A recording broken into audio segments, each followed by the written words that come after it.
जर आपण ब्राह्मण समाजासाठी त्यांनाही हक्क त्यांचे असतील, एक परशुराम महामंडळ स्थापन करून त्यांच्या आर्थिक विकासासाठी एक उपलब्ध निधी करून दिलात आणि शासनातले 5 वरिष्ठ IAS अधिकारी त्या महामंडळाच्या कार्यासाठी तुम्ही कामाला लावले आणि मराठा समाज रस्त्यावर आहे, ही एक दरी तुम्ही समजून घेतली पाहिजे. आणि लोक यामुळेच चिडलेले आहेत. देवेंद्र फडणवीस यांच्यावर जे अशा प्रकारचे आरोप केले जात आहेत त्याला ते स्वतः जबाबदार आहे.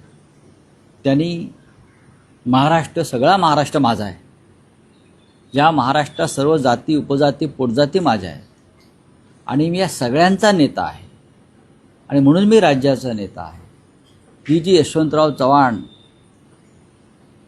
वसंतदादा पाटील, वसंतराव नाईक, शरद पवार, माननीय बाळासाहेब ठाकरे अशा नेतृत्वानं जी महाराष्ट्राला दिशा दिली त्याच्यापासून ते भरकटलेले, ते एकजातीय नेते होण्याचा प्रयत्न करत आहेत आणि मला नेता म्हणावा, नेता समजावा म्हणून इतर जातीमध्ये भांडणं लावण्याचे काम, वाद निर्माण करण्याचं काम राजकीयदृष्ट्या जसं मोदी करतायत देशभरात, तसं महाराष्ट्रामध्ये देवेंद्र फडणवीस करत असतील तर ते महाराष्ट्राला आग लावण्याचा प्रयत्न करतात.